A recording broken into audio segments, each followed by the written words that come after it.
Hi everyone. My guest today is Brecht Arnaert from Macrotrends. Thank you for joining Financial Fitness.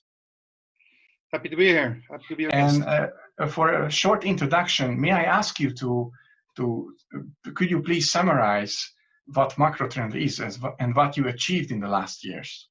Yeah, Macrotrends is an investment community of about 2,000 people that distrust the banks and the monetary system, and are trying to find ways to, safeguard their capital in front of the monetary misery that is coming our way. Mm-hmm. Okay. And I think our topic is very important today because, and Brecht is an expert of this topic, so you better listen to him.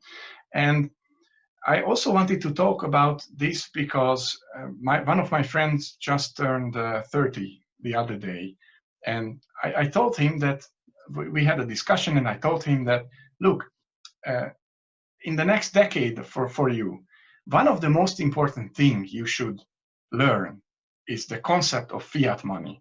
What does this mean? Does it have four wheels, and do you have to put petrol in it, or what is fiat money? And you really have to understand the concept of it, because otherwise they will make use of you. And that's why we are here. And I sent 8 to 10 questions to Brecht, and he kindly agreed to answer those.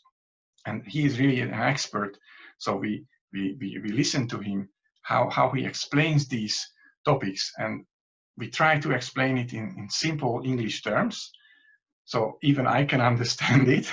And but could you please share, just for the newbies, what is fiat money? What does this mean? Well, fiat money comes from Latin. Fiat lux, it facta est lux, it says in the Bible. God said, let there be light, and then there was light. So by a mere decree of God, things happened. So fiat money is money that happens, money that comes into existence in a semi-divine way, out of nothing.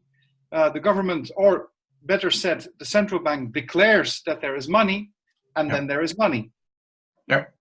So this is this is a magical kind of making money. It's not the way the market normally makes money.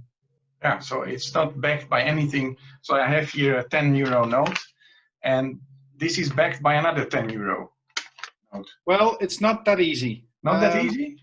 No, it is backed by something, and that is something that people overlook.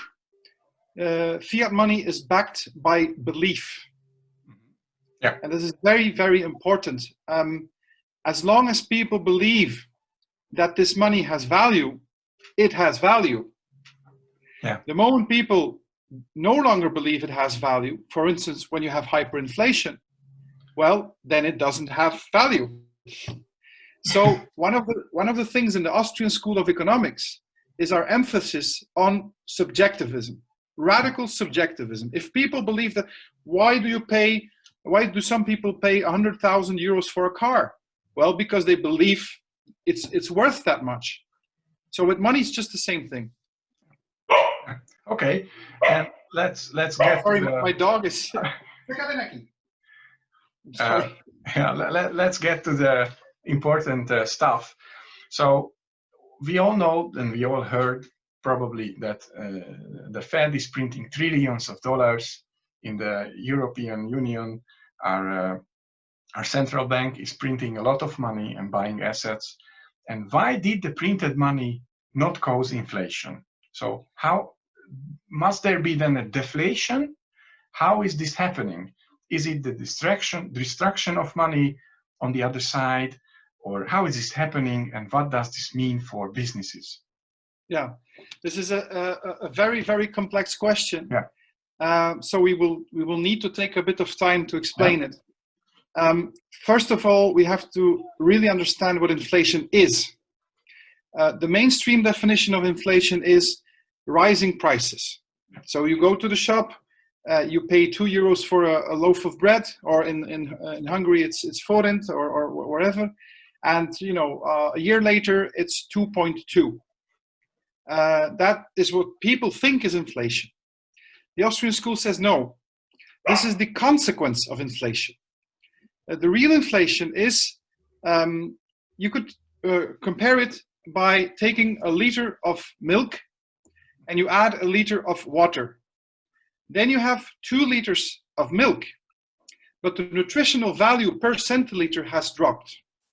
That is inflation. So the act of putting water to the milk, that is inflation. And the consequence, of course, is if the nutritional value is less, well, then you have to drink more or you have to pay more to get the same value.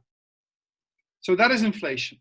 And the question now, why we don't see inflation in the markets, has to do, of course, yes, with the other side of that, which is deflation. And if you think that inflation is hard to understand, well, deflation is 10 times harder to understand. But if we go into the same analogy, if we take that recipient of 2 liters of milk, what would be deflation then be? Well, the obverse of adding water. It's like the thickening milk. It's like if you would put it in the sun and it evaporates, then the money supply dwindles. That is deflation. So most people think that deflation is lowering prices. No, that's not true either. And to understand why we don't see inflation now, not in consumer goods. Of course, we do see inflation in all investment goods. The different, maybe for your viewers, the difference between an investment good and a capital good and a consumption good is that a consumption good is consumed, the word says it itself, within the year. Anything that is longer than a year, you could consider as an investment good. But the better definition would be that an investment good is something that you use to produce consumer goods. Mm-hmm. And so why don't we see inflation in consumer goods yet? It will come, don't worry. It is because money is not neutral. Money doesn't enter into the market at the same time for everybody. If you pour water into the milk, it always enters into a certain point. And the first point where it enters, of course, is with the banks. And those start lending it out, not to the small guy. Banks don't want to have a lot of administration, so they lend it out to the biggest projects they can find. Because they have all this liquidity, and they have to get it out there, because liquidity only costs money. They want to earn interest. And so what happens is that the first new money goes to the biggest projects, and then it trickles down. And by, if you could buy with new money at old prices, well, you have more for your value. But the last guy receiving the new money, this is the Cantillon effect. Last guy receiving the new money, well, he will already have to pay at higher prices, because people will notice that there is more money in the market, and they will say, wow, everybody has money, let's try raise my prices. And so it is a very complex thing. So how does deflation come about now? To understand that, first we have to get back to inflation, because it is a myth that inflation causes higher prices right away. In the end, it does cause higher prices, but in intermediate term, it actually lowers prices. Why is that? If I am, let's say, a big chain of food stores, and I can loan at, let's say, 1%, I can organize competition with smaller food stores who do not loan. They work on margin. I work on volume. I don't care, that I only make 1% at each biscuit I sell, but I sell 100,000 of biscuits. So my cash flow is the same. It's just on volume, not on margin. But those little guys who do not have the cheap financing options, they get pushed out of the market. So inflation, the act of putting water to the milk, actually helps lowering prices in the beginning. But the moment those biggies have conquered the market, then they have the monopoly. And of course, if you have the monopoly, why would you maintain your prices low? Then you jack them up. And by then you have paid some lawyers to vote a new law in parliament saying that food security is so important that you have to do this and this and this investment. They seal off the market. So no new food store can start without investing an enormous lot of money. And so it's a soft, normally you would have a soft entry in the market. If you want to start a food store, you start one. Now they make the entry into the market harder.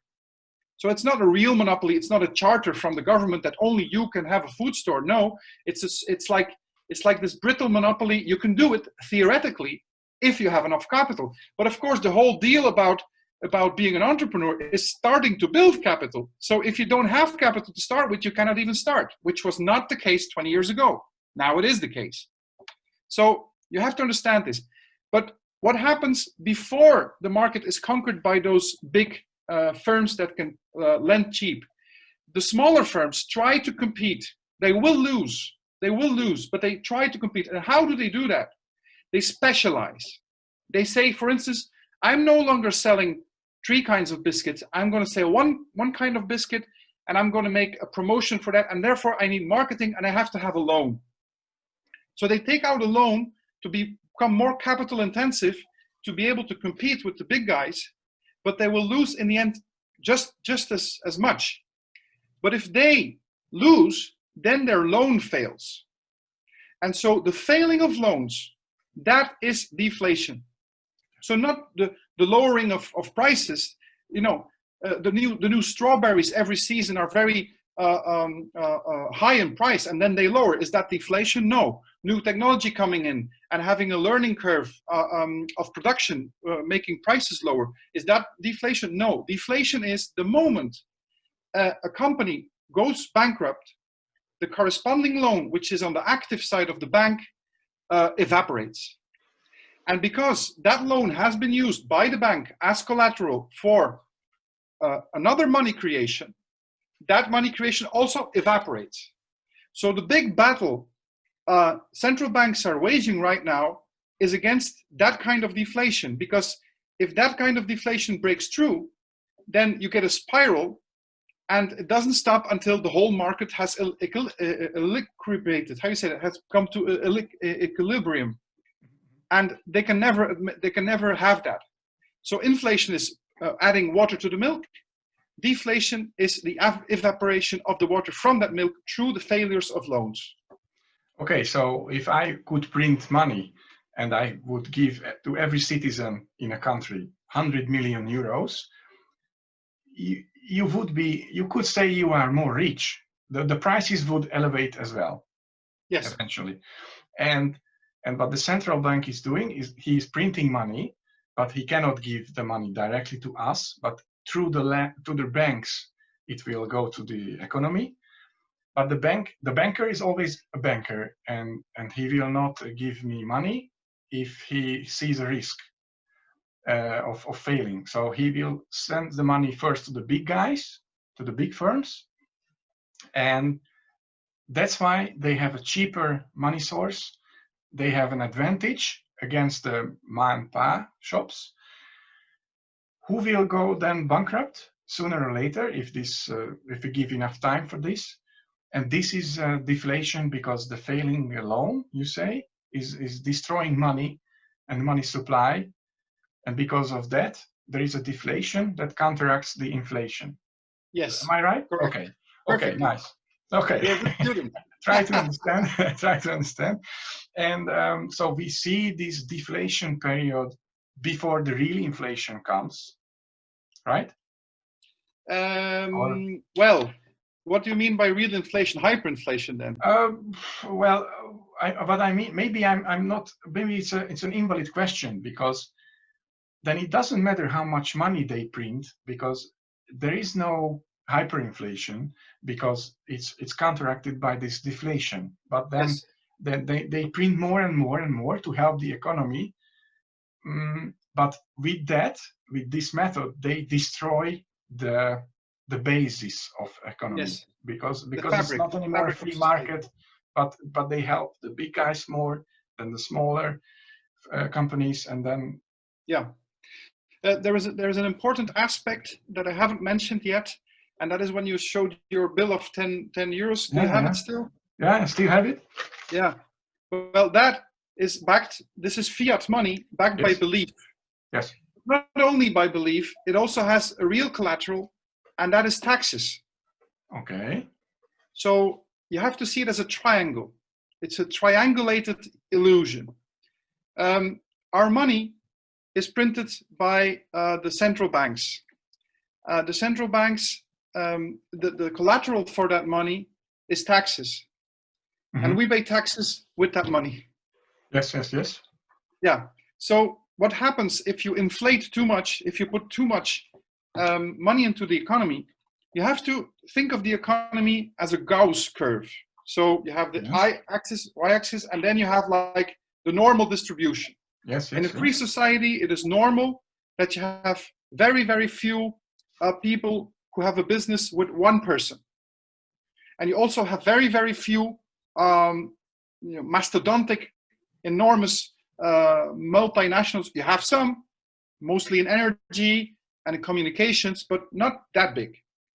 And then let's say 85% to 90% is between that, is the middle class of which are not big nor small. They're like 50 people, 100 people working, maybe 200 people working. But what happens when you inflate? I mentioned that small companies normally work on margin. Like the baker in your town, he charges a bit too much for your bread because, you know, he's the only one around and they work on margin. The food chain in the city, bread is cheaper because, again, they work on volume. If you subsidize capital, because inflation is nothing else than a subsidy for capital, then the side of the volume wins. And what happens is that this Gauss curve flattens.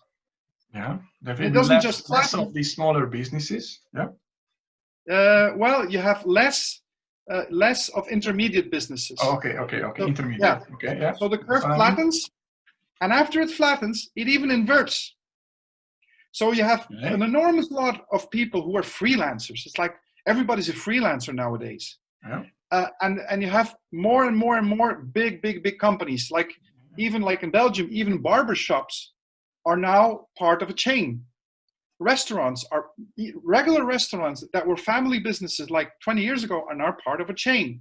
So everything becomes in groups. Mostly you see the word group or building groups, or they are capital groups, nothing else. But what does this do to taxes? Who pays taxes in a society?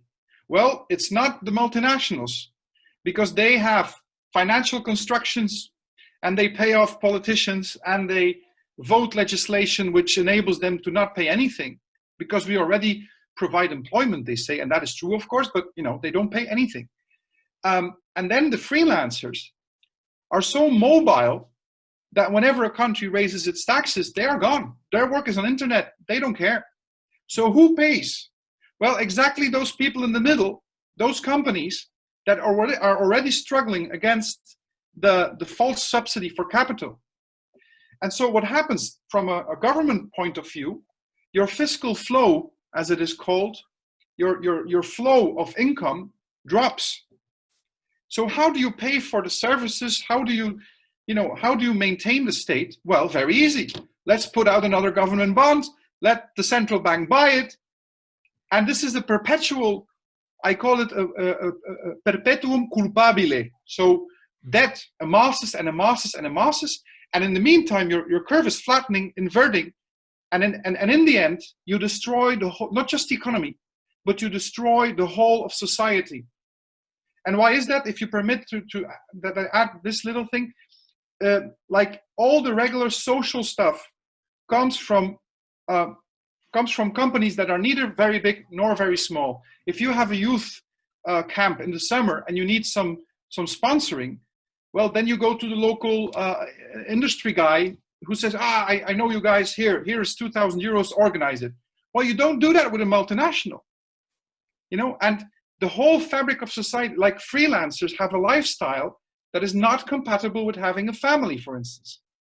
And the effects of inflation are so vast. We could spend 10 hours on how it destroys society, but in the end, what you have is a wasteland. And the worst thing that happens then is that the government steps in and starts subsidizing culture. It doesn't stop. It's madness. It's total madness. And this is the process what we see now, and it takes multiple decades, I presume, this process. Well, it has been. I am nearly 40 now. I have been following economics since I was like 15, since I had a little bit of money, and it's an ongoing process. Of course, I don't know how much longer it will take, but I think we are arriving at a point where something's got to give. You know, you feel it everywhere in Europe. People are like the gilets jaunes you have in France. The pensionistas in Spain are coming on the street now. Of course, they can't because they have to stay in their houses. Lockdown, yeah, which is very convenient. The lockdown, you know, no protests in Hong Kong, no protests anymore. So maybe we have to think about that.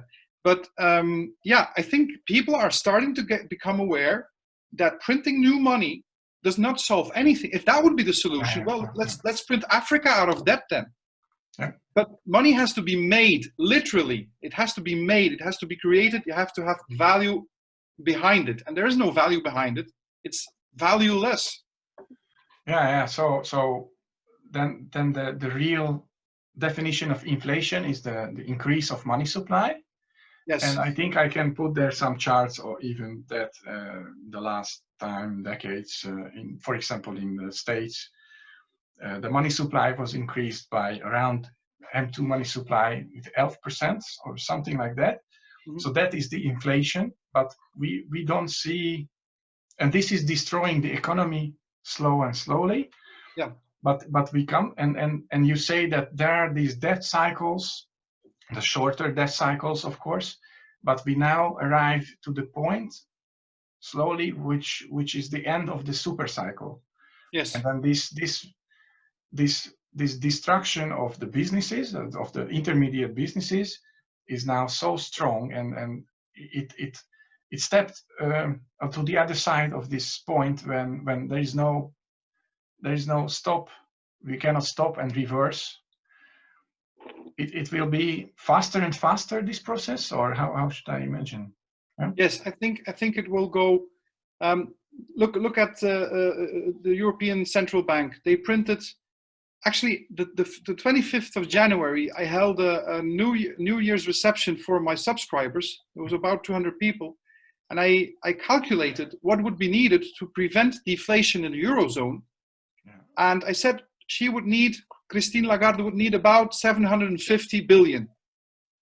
And so in March, the news, the press release comes, 750 billion. I said, wow, you know, exactly. I just calculated 5%, because that is what the non-performing loans are doing. Just check the non-performing loans. Okay. The business is failing. That is your deflation. So if you have that, you have to counteract it with new inflation. And I said, well, if that is 5% out of a GDP of 15,000 billion, well, that would be 750 billion. And I also said, this will be the beginning. It will not be the end. It will be the beginning. Because for every inflation you do, you could say that 1.5% deflation, 1.5 times deflation comes about. Okay. And so it's a never-ending story. And it's only when the population will start suddenly seeing like this is going nowhere, this is just leading to destruction, that they will stop. You will have revolts, for instance, tax revolts.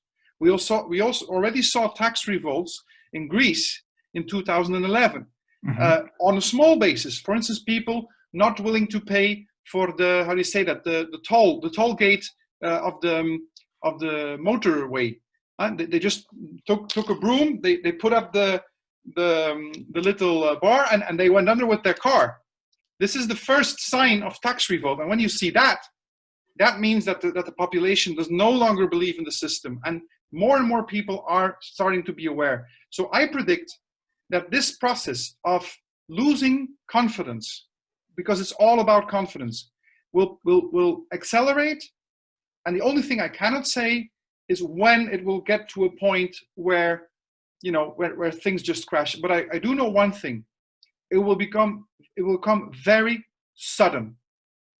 It might be that in the morning everything is still nice, and in the afternoon everything goes to to smithereens. It will be gradual until it's not gradual anymore. Because it happened many times in the past, and that is what you see if you study this. And and with this printed money, we do still two things. One is we artificially lower the interest rates, so that also the government has easier job to service the debt, and that's why they also don't go bankrupt, which they of course never can, because if their debt is in their own currency, then they can technically never default. But the other thing is what we still do is there are zombie companies, and we keep them alive with this money, right? And yes. These are the companies that also, or I ask it better, are these also companies that eventually will cost a lot of money for the banks, because they are not profitable? They have to keep them alive. Do I see it correctly? And then at one point they will fail, because that's the nature of markets, right? There are several arguments pro and contra, and I have to admit that I do not know. Okay. I will give the arguments I see. Contra them failing is the fact that you get an interdependency between the banks and those big companies. There is a saying that if you owe the bank $1 million, the bank, you're in trouble. But if the bank, if you owe the bank 100 million, the bank is in trouble. And so it's very hard now to see who's who. Like if you look at treasuries, the treasuries, not just from the government, but the treasuries of multinationals. If you do a study of the treasuries of pharmaceutical companies, for instance, they have more money than most banks. So it's all getting fluid, and you don't really know where the responsibility is. That is in contra. Pro them crashing would be the moment when people are fed up with the monoculture. It's what I call the monoculture. Like you cut out a lot of diversity. You have 3 or 4 food stores, and that's it. And also the way people are being treated. A small family company treats you as a human being.